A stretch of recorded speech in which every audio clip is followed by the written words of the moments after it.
They said she was violent. They said she was out of control. They tried to put Amy Roloff in handcuffs for an assault that never happened. For months, Caryn Chandler played the victim, claiming Amy pushed her down in the pumpkin patch, and Matt Roloff swore the cameras were offline. He lied. Chris Marek just pulled off the digital heist of the century, recovering the deleted footage from the farm's cloud server.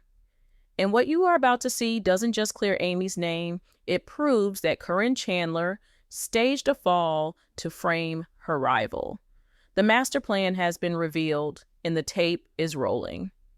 The narrative that has been spun for the last 6 months is about to unravel in a way that no one, certainly not Matt Roloff, ever anticipated. We are talking about a calculated move to destroy a reputation, a legal battle built on a foundation of lies, and a technological smoking gun that was supposed to be buried forever. Before we dive into the explosive details of how Chris Marek outsmarted the Roloff machine and the specific moment the judge saw the real footage, I need you to take a second right now. If you believe the truth always comes to light and you want to see justice served for Amy, hit that like button immediately. Let's get this video out to everyone who was fooled by the lies. And if you haven't already, subscribe to the channel and turn on notifications. You do not want to miss the updates on the criminal charges that are likely coming next. Join us as we expose the secrets they tried to hide. To understand the magnitude of this exoneration, we have to go back to the beginning. We have to go back to that Tuesday morning in October, the day everything changed. According to exclusive details leaked from the case files, the tension on the farm had been building for weeks. The pumpkin season was in full swing, but behind the scenes, a war was raging over property lines and legacy. Insider reports suggest that Amy had arrived at the farm to discuss a discrepancy regarding the North Acreage, a piece of land she still had ties to. It was supposed to be a civil business meeting, but when she arrived, Matt wasn't alone. Caryn was there, and sources say the atmosphere turned toxic instantly. What happened next became the subject of police reports, tabloid headlines, and a restraining order that shattered the family dynamic. According to the statement Caryn Chandler later gave to the authorities, the conversation heated up. She claimed that Amy, in a blind rage, began screaming about the divorce settlement in the new house. Caryn told the responding officers that she tried to walk away to de-escalate the situation, but that Amy pursued her. The official complaint alleges that Amy Roloff, fueled by jealousy and anger, lunged at Caryn and physically shoved her with both hands, causing Caryn to fall backward onto the hard dirt and rocks near the wagon staging area. The narrative was incredibly detailed. Caryn claimed she landed hard on her wrist and hip, sustaining injuries that required immediate medical attention. She painted a picture of Amy as an unhinged ex-wife who had finally snapped. And she wasn't the only one telling this story. Matt Roloff, the only other witness on the scene, backed her up 100%. In his statement to the deputies, Matt claimed he saw the whole thing. He described Amy's face as twisted with anger. He told the police that he saw Amy make contact, that he saw the physical shove, and that he watched in horror as his girlfriend was assaulted on his property. It was a 2-against-1 scenario. 2 consistent stories against a confused and horrified Amy Roloff. When the police arrived, the scene was chaotic. Amy was reportedly in shock. She kept telling the officers that she never touched her, that she was standing 10 feet away, but she was hysterical, crying, and overwhelmed. In the eyes of law enforcement, her hysteria looked like guilt, while Caryn's calm, tearful demeanor looked like the reaction of a victim. The police took photos of Caryn's bruised wrist, a bruise that we now have reason to believe may have been self-inflicted or sustained elsewhere, and they took the statements. Based on the corroborating testimony of Matt and Caryn, the situation looked grim for Amy. The consequences were swift and devastating. Within 48 hours, a judge granted a temporary restraining order. The legal paperwork was served to Amy at her new home, barring her from stepping foot on Roloff Farms. Think about the humiliation. The woman who built that farm, who raised her children there, who spent decades greeting guests during pumpkin season, was now legally treated as a violent threat to the safety of Matt and Caryn. Her reputation was in tatters. Social media caught wind of the rumors, and the court of public opinion turned against her. People called her bitter. They called her violent. They said she couldn't handle Matt moving on. She was isolated, banned from the property, and facing potential misdemeanor assault charges that could have left her with a permanent criminal record. But there was one loose end that Matt Roloff thought he had tied up. The security cameras. Roloff Farms is covered in surveillance. There are cameras on the barns, cameras on the main house, and cameras monitoring the pumpkin patch high-traffic areas. Naturally, Amy's defense attorney immediately requested the footage from that morning. It would have been the easiest way to clear this up. If Amy shoved her, it would be on tape. If she didn't, the tape would prove it. This is where the story takes a dark turn into obstruction. When the request for evidence came in, Matt Roloff claimed that a freak power surge had hit the farm earlier that morning. He told the investigation team and the lawyers that the entire security system had rebooted and that the hard drives had been wiped clean. He claimed the cameras were effectively dead during the argument. He even went as far as to produce an invoice from an electrician showing a service call for a blown fuse to back up his story. It seemed like the perfect crime. No video, just two witnesses against one. The broken camera excuse is the oldest trick in the book, but because Matt controlled the property and the equipment, there was no way for Amy to prove he was lying. Or so he thought. Enter Chris Marek. For a long time, fans have viewed Chris as just the nice guy, the realtor who likes to ride motorcycles and stay out of the drama. But insiders close to the situation say that Chris was seething. He knew Amy. He knew she wasn't violent. He knew she wouldn't shove anyone. And more importantly, Chris possesses a specific set of skills and knowledge about the farm that Matt completely overlooked. What Matt forgot is that years ago, before the divorce was even finalized, Chris had consulted with Matt on property values and improvements. Chris Marek knew exactly which security vendor the farm used because he had recommended the upgrade to a cloud-based system to Matt 3 years prior. Chris started asking questions that Matt wasn't prepared for. He didn't ask them to Matt's face. He asked them to his own network of contacts. He knew that modern security systems, especially the high-end commercial-grade ones, installed at a place like Roloff Farms, don't just record to a local hard drive in the barn. They utilize redundancy. They upload data packets to a cloud server instantly to prevent data loss in case of fire or theft. Even if someone took a hammer to the physical hard drive on the farm, or even if someone claimed a power surge wiped the local disk, the footage would still exist in the ether, stored on a secure server managed by the security company. The suspicion began to eat away at Chris. He watched Amy sink into depression. He watched her cry over the loss of her reputation and her banishment from the farm. He realized that playing nice wasn't going to work. He needed proof. He needed to bypass Matt Roloff entirely. According to sources, Chris sat Amy down one evening and explained his theory. He told her that Matt was lying about the power surge. He explained that a surge might knock out the power, but it wouldn't selectively delete the footage from the cloud unless someone with admin access manually went in and removed it.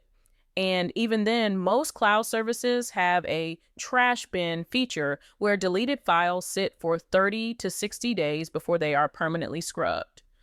We are now entering the phase of the story that plays out like a corporate espionage thriller. Chris knew that he couldn't just hack into the system. That would be illegal, and the evidence would be inadmissible in court. He had to do this the right way. He had to be smarter than Matt. He reached out to a third-party digital forensics firm, a team of white hat experts who specialize in data recovery for legal disputes. They didn't need to break into the farm. They didn't need to touch the physical cameras.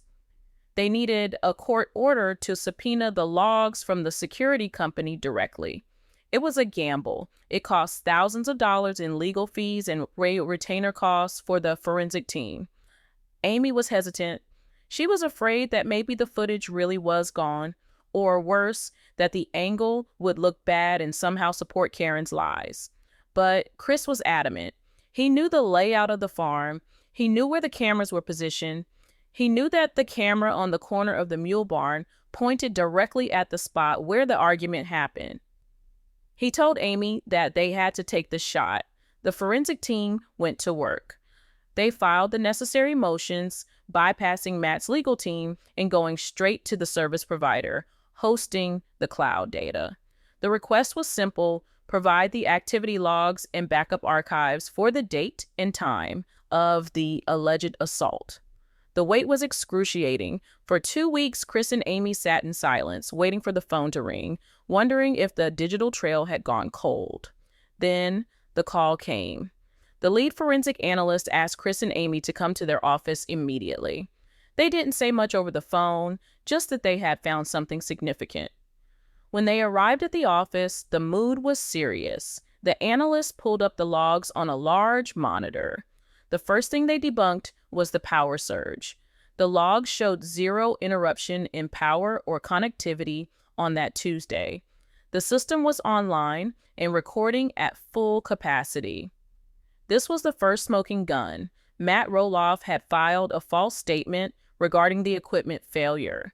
But the second discovery was the bombshell. The logs showed a specific user login at 10:15 a.m., just 20 minutes after the police left the farm.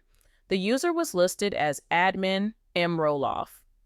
The activity log showed this user accessing the video timeline, selecting a 10-minute block of footage, and executing a delete command.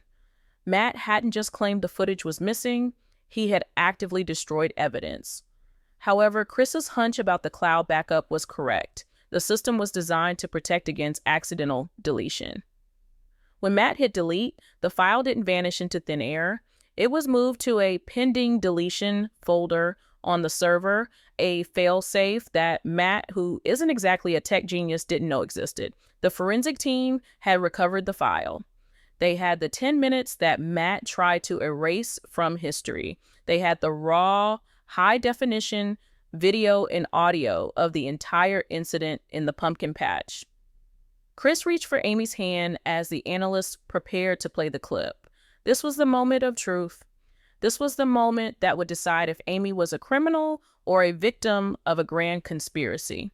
The screen flickered, the timestamp appeared, and the video began to play. What they saw on that screen was shocking. It was clearer than they could have imagined. The camera angle was perfect, capturing the entire interaction from a high vantage point, looking down on the dirt path where Amy and Caryn stood. The video started with the two of them talking. You could see the body language. It was tense. Yes, Amy's arms were crossed. Caryn was gesturing wildly. But the most important detail was the distance.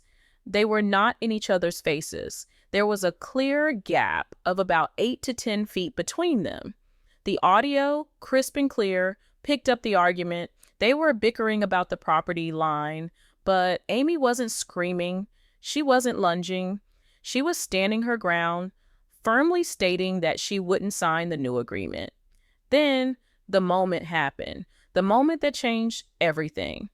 On the screen, Caryn stops talking. She looks over her shoulder.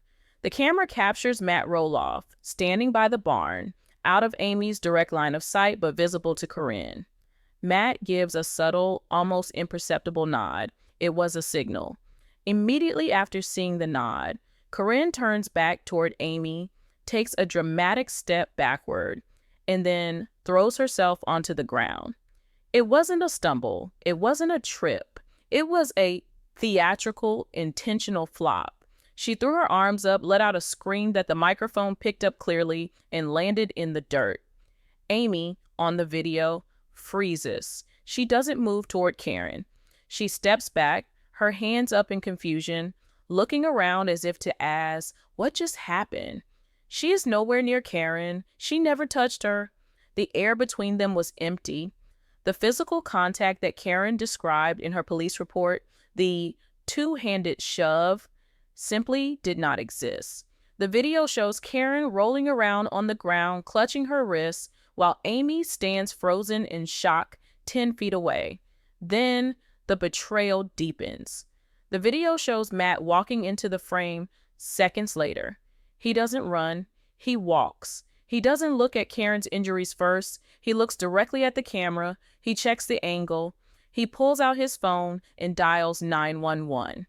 He begins to act out his part of the script, pointing at Amy and shouting for her to get back, even though she hasn't moved an inch. It was a performance, a coordinated, choreographed setup designed to entrap Amy and remove her from the equation. Watching the footage in that office, Amy broke down.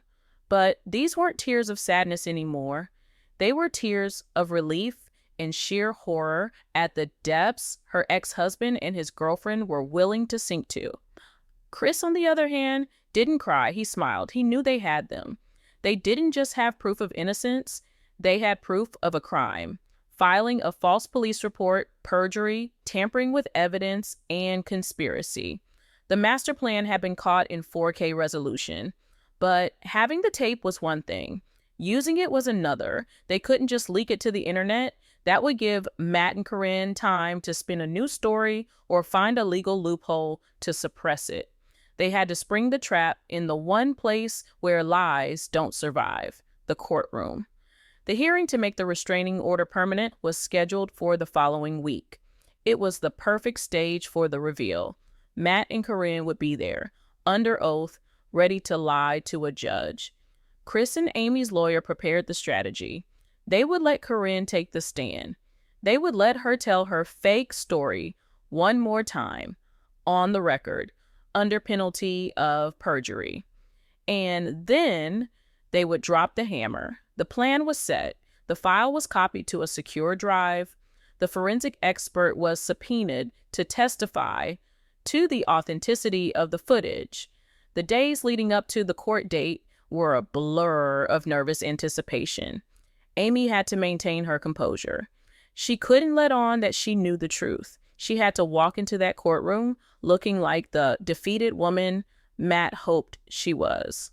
The morning of the hearing, the air in the Washington County Courthouse was thick with tension.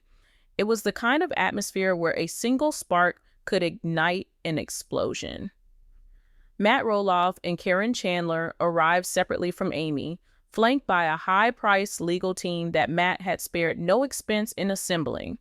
Witnesses reported that they looked confident, almost smug. Caryn was dressed in a way that screamed victim, wearing muted colors and walking with a slight limp, a physical affectation designed to remind the judge of her alleged injuries. Matt walked beside her, head down, playing the role of the concerned protector. They believed the fix was in. They believed the evidence was gone. They believed Amy Roloff was walking into a trap from which she would never escape. Inside the courtroom, the gallery was cleared, restricted only to essential parties due to the high-profile nature of the case. But leaks from court clerks and paralegals give us a play-by-play of the drama that unfolded behind those closed doors. Amy sat at the defense table next to Chris Marek and her attorney. She kept her head high, but her hands were trembling. This was it. If the judge believed Caryn's lies, the restraining order would become permanent for years. Amy would be branded an abuser. She would lose her ability to visit the farm forever. She would likely face a civil suit for damages that could bankrupt her. The stakes were absolute. The proceedings began with the plaintiff's case. Caryn Chandler was called to the stand. According to transcripts, her performance was nothing short of cinematic. She didn't just tell a story, she performed a tragedy.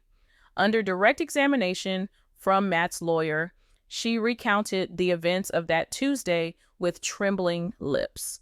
She described a terrifying encounter with a woman she claimed had become unrecognizable with rage. She told the judge under oath that Amy had screamed profanities at her, backed her into a corner near the hay wagons, and then, with malice in her eyes, shoved her violently to the ground. Caryn wiped away tears as she described the pain in her wrists and the emotional trauma of being attacked by someone she had tried so hard to get along with. She looked the judge in the eye and swore to tell the whole truth. She detailed how she couldn't sleep, how she was afraid to leave her house, how she feared for Matt's safety. It was a compelling narrative. If you didn't know the truth, if you didn't know about the file on the flash drive sitting in Amy's lawyer's briefcase, you would have believed her. She was convincing. Matt followed her testimony. He took the stand and corroborated every single word. He stated, for the record, that he had witnessed the assault firsthand. When asked about the security footage, Matt didn't flinch. He repeated the lie he told the police. There was a power surge. The system was down. It's a terrible coincidence, Your Honor, but technology fails. The judge seemed sympathetic. He nodded along as Matt spoke. It looked like the gavel was about to come down on Amy. Matt's team rested their case, looking around the room with the air of people who had already won. They expected Amy to take the stand and deny it, creating a classic he said, she said scenario where the tie usually goes to the alleged victim. But Amy's lawyer didn't call Amy to the stand. Not yet. Instead, he stood up, buttoned his suit jacket, and addressed the bench with a calm that unsettled the room.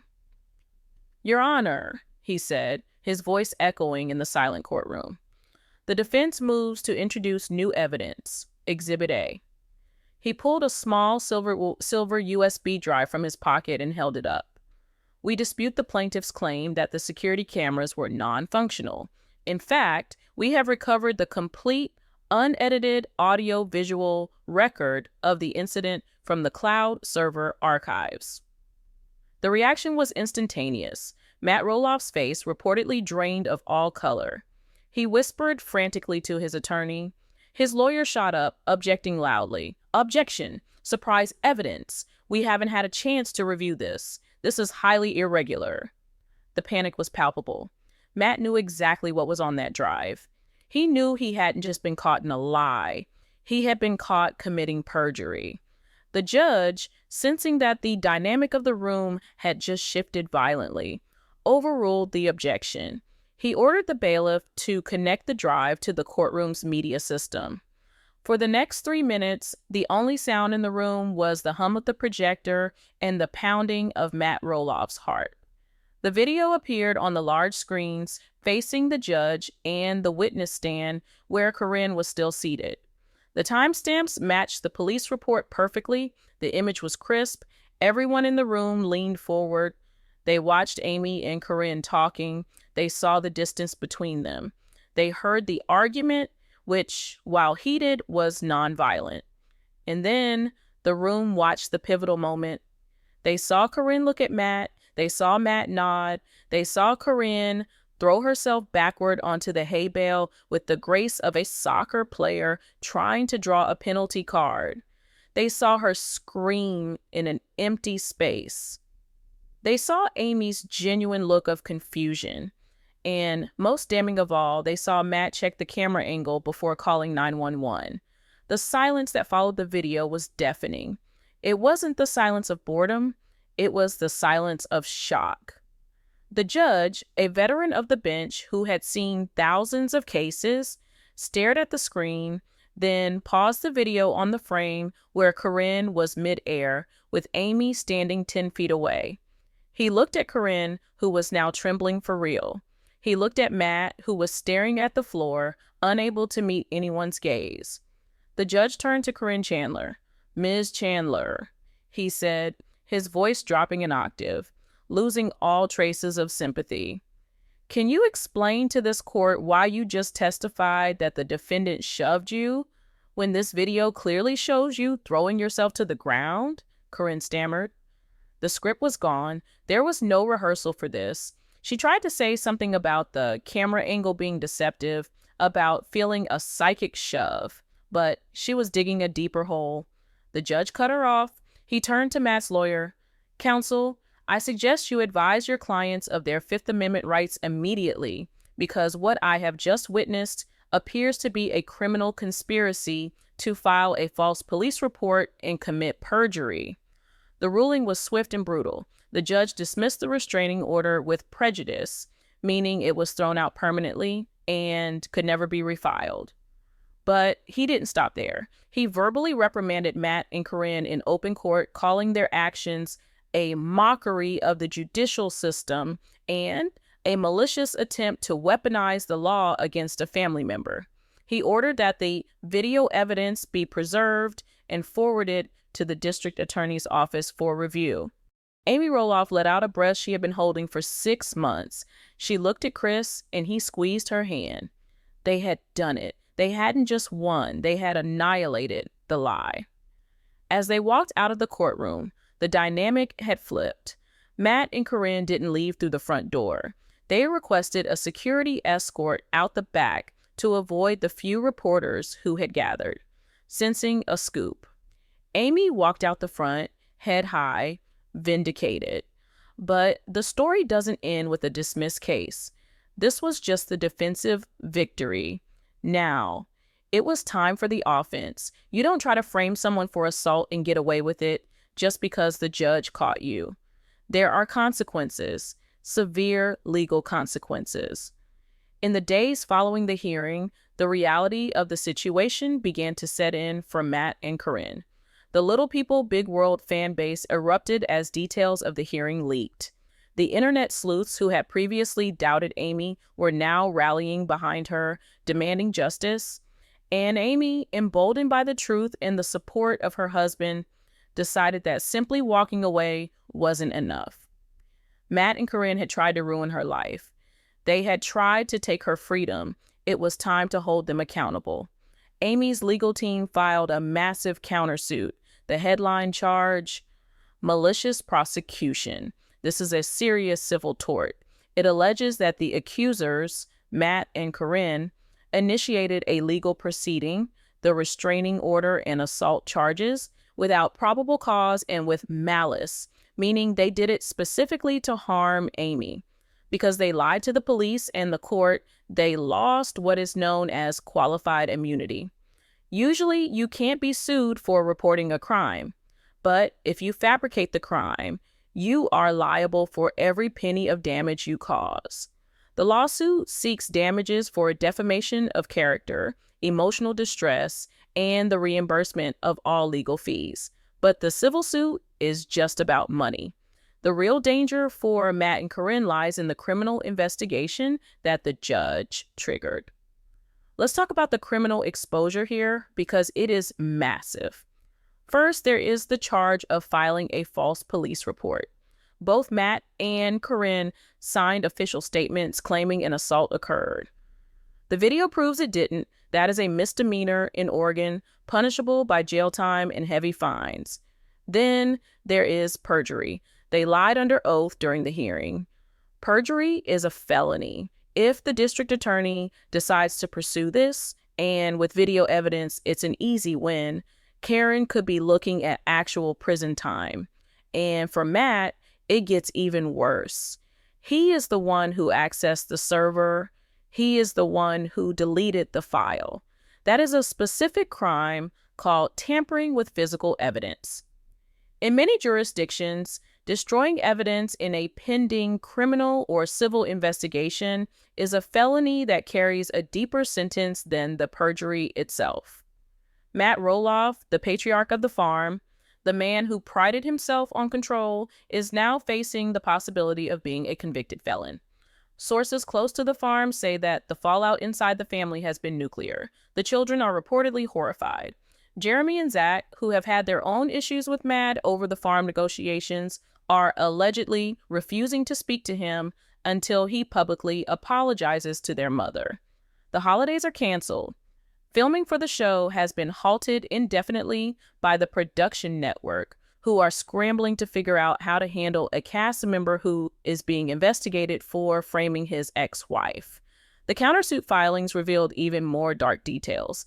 In the discovery phase of the new lawsuit, Amy's lawyers are demanding all of Matt's text messages from that week. They are looking for the planning phase. They believe that this wasn't a spur-of-the-moment decision by Caryn to fall down.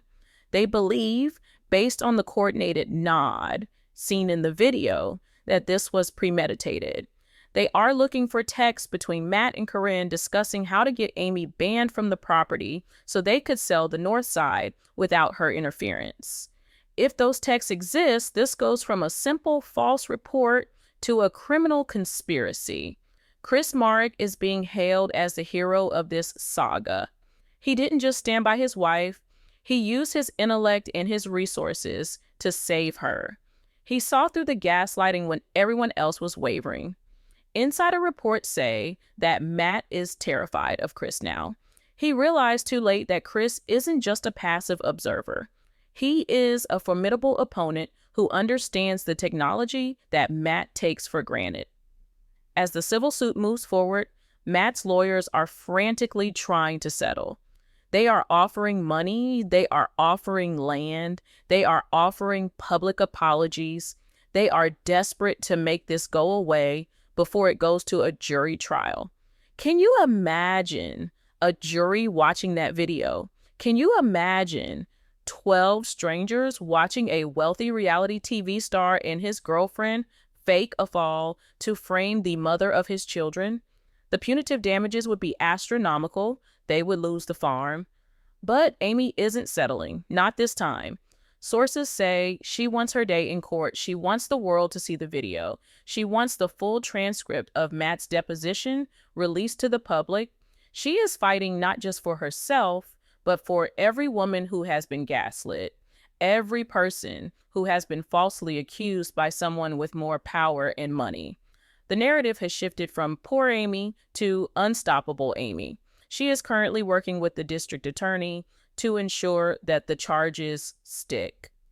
The community is watching, the fans are watching, and Matt and Caryn are trapped in the web of lies they spun themselves.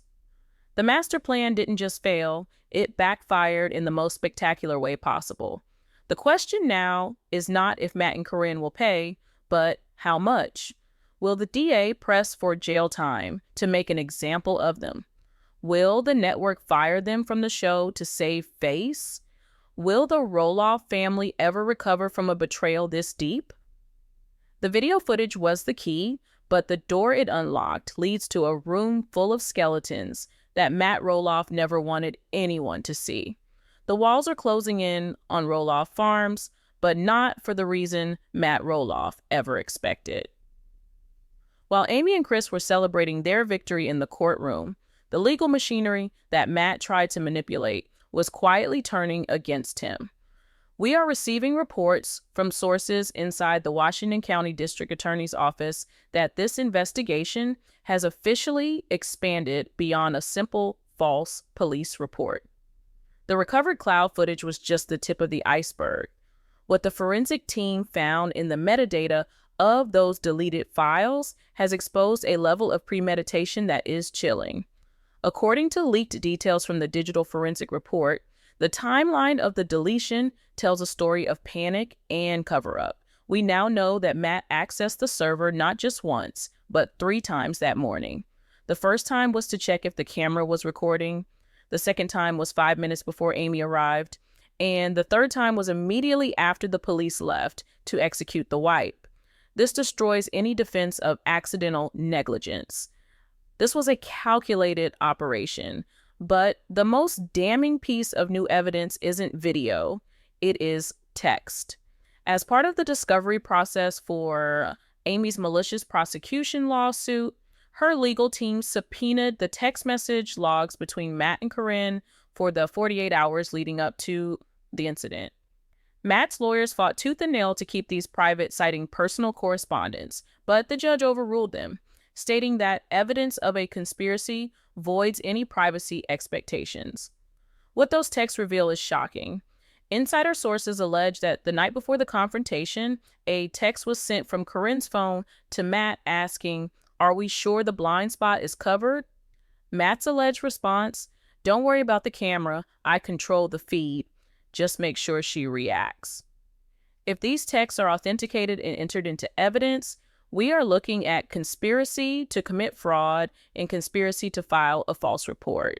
These are felonies. This changes the narrative from a bad breakup argument to a criminal enterprise designed to strip Amy of her assets and her reputation.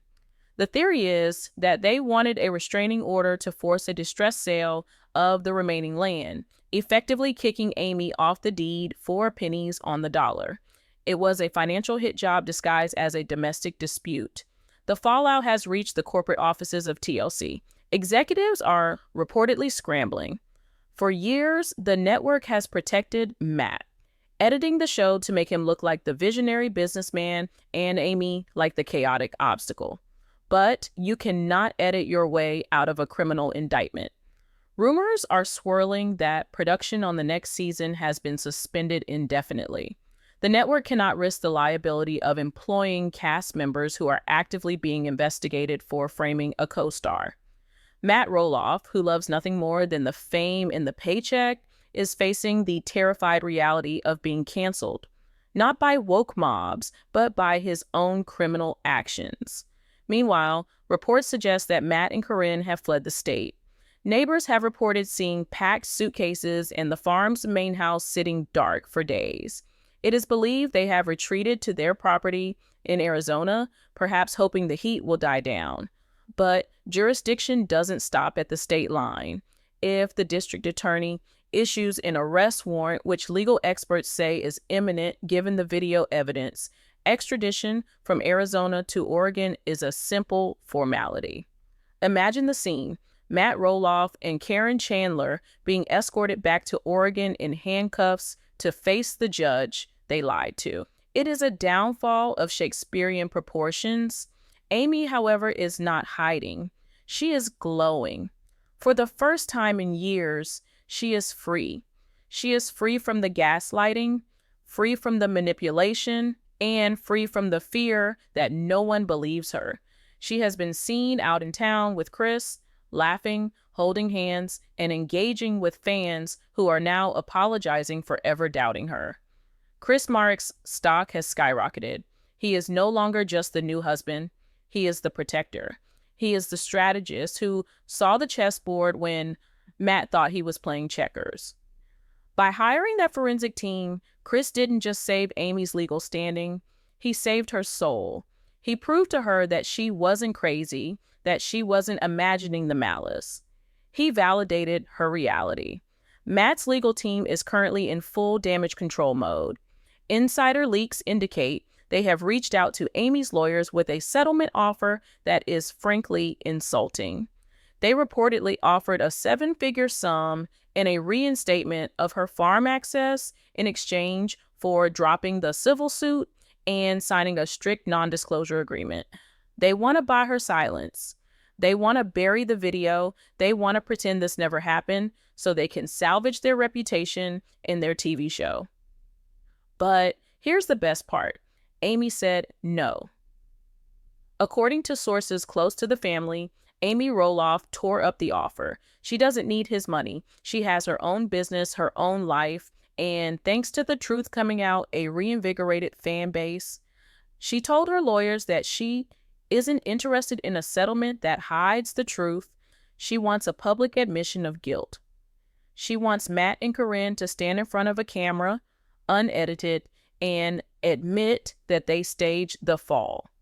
Until that happens, the lawsuit proceeds, the depositions proceed, and the criminal investigation proceeds. This is the ultimate vindication. For years, viewers watched Amy be belittled, interrupted, and pushed aside. We watched Caryn step into the role of the manager, slowly taking over the farm and the family dynamic. We watched Matt spin narratives that made him the hero. But the security camera doesn't have an agenda. The cloud server doesn't have a bias. Technology in the hands of a smart man like Chris Marek stripped away all the production value, and left us with the raw, ugly truth. They tried to frame Amy because they underestimated her. They thought she was weak. They thought she would fold. But they forgot that you never back a mother into a corner. And they certainly forgot that Chris Marek knows how to read a tech spec sheet. As we wait for the district attorney's final decision on charges, the legacy of Roloff Farms is forever stained. It isn't the wholesome family destination it once was. It is now a crime scene. It is the backdrop of a betrayal so deep it has fractured the family permanently. Zach and Jeremy are reportedly disgusted, distancing themselves and their children from the grandfather who tried to send their grandmother to jail. The holiday gatherings are over. The illusion is shattered. Caryn Chandler thought she was an Oscar-winning actress, but the security camera proved she's just a fraud. She played the victim, she cried on cue, and she lied to the police, thinking her performance would be enough to destroy Amy. She was wrong. Amy Roloff has been vindicated, but Matt and Caryn are now facing criminal charges for this setup. This brings us to the most important question of all, and I need you to weigh in. We have seen the video description, we have heard about the deleted logs, and we know about the secret texts. Do you think Matt Roloff should be arrested and charged with a felony for deleting that footage? Does Caryn Chandler deserve jail time for faking an assault and filing a false police report? Or do you think they should just be fired from the show and left alone? I want to see your verdict in the comments right now. Type guilty if you think they need to face a jury, or not guilty if you think losing their reputation is punishment enough. Do not let them off the hook. Let your voice be heard. And you need to subscribe right now because I have my hands on the official transcript of Matt's police interview where he blames the power surge. In the next video, I am going to read it word for word so you can hear the lies for yourself. You do not want to miss that exposure. Hit that like button if you support Amy, and I will see you in the next update. The truth is out, and justice is coming. I told you I wouldn't sleep until I got the physical documents, and I always keep my promises. In the last video, we exposed the cloud server footage that cleared Amy Roloff's name, but there was one piece of the puzzle missing: the specific lies Matt Roloff told the police to cover his tracks. You asked for it, and just hours ago, a source inside the Washington County Records Division came through. I have the official transcript of Matt Roloff's interview with the responding officer, recorded just minutes after the alleged incident. What I am about to read to you proves that Matt didn't just panic. He improvised a lie that is now going to cost him everything. I want you to listen closely to the phrasing here. This interview took place at 10:45 a.m. on the front porch of the main house. The officer, identified here as Deputy Miller, asked Matt specifically about the surveillance system. Deputy Miller asks, "Mr. Roloff, given the conflicting statements between Ms. Roloff and Ms. Chandler, the security cameras on the barn would clear this up immediately. Can we access that footage right now?" Here is Matt's response. Listen to the hesitation. Well, you see, officer, we've had some infrastructure issues this morning. The windstorm last night, you know how it gets out here. It blew a transformer down the road. The whole farm is running on backup generators right now, but the security system drains too much power. It's been offline since 6 o'clock a.m. I've got a guy coming out to fix it, but right now, it's a black screen. Bad timing, I know. Deputy Miller presses him. He says, "Sir, I noticed the lights in the barn are on and the electric gate was functional when I drove in. Are you sure the cameras are on a different circuit?" And this is where Matt hangs himself. He replies, "Yeah, it's a dedicated circuit, very sensitive equipment. It was fried during the surge. I checked it myself before you got here. Hard drives are toasted. There's nothing to see." Do you realize what he just did? He went on official police record claiming the hard drives were toasted and the system was offline. But we know from the forensic report in the previous video that the system was perfectly healthy. We know that at 10:15 a.m., 30 minutes before this conversation, Matt logged in as admin. He didn't see a black screen. He saw the video of Caryn faking the fall. He watched it, he deleted it, and then he looked a police officer in the eye and blamed a windstorm that never happened. We checked the weather reports for Helvetia, Oregon for that date. Winds were 5 miles per hour. No transformers blew. No power outages were reported to the utility company. It was a complete fabrication. This transcript is the smoking gun for the obstruction of justice charge. He invented a natural disaster to hide a staged assault. But it gets worse. Later in the transcript, the officer asks Caryn if she needs an ambulance. Caryn says, "No, I'll just have Matt drive me to urgent care later. I just want Amy off the property." That is the key right there. I just want Amy off the property. She didn't want medical attention because she wasn't injured. She wanted the result, the banishment of Amy. The medical report, which was also attached to this leak, shows that when she finally went to the doctor 3 days later, the bruise on her wrist was consistent with bumping into a table, not a backward fall onto gravel. There were no scrapes, no gravel dust in the wound, and no impact trauma to her hips. Matt and Caryn thought this transcript would be buried in a filing cabinet forever. They thought that once the restraining order was signed, no one would look at the details. They were wrong. This document, combined with the recovered cloud footage, is the final nail in the coffin. We are hearing rumors that the district attorney has already summoned Matt for a second interview based on these contradictions. He is going to have to explain why he lied about the power outage. And this time, he won't have Caryn there to hold his hand. We are tracking the flight logs of the Roloff's private travels to see if they return to Oregon for questioning. As soon as that plane lands, we will be there. Make sure you are subscribed because the moment the handcuffs go on, I will be live streaming the update. This isn't just reality TV drama anymore. This is a true crime investigation unfolding in real time. Thanks for watching, and remember, the truth always leaves a digital footprint.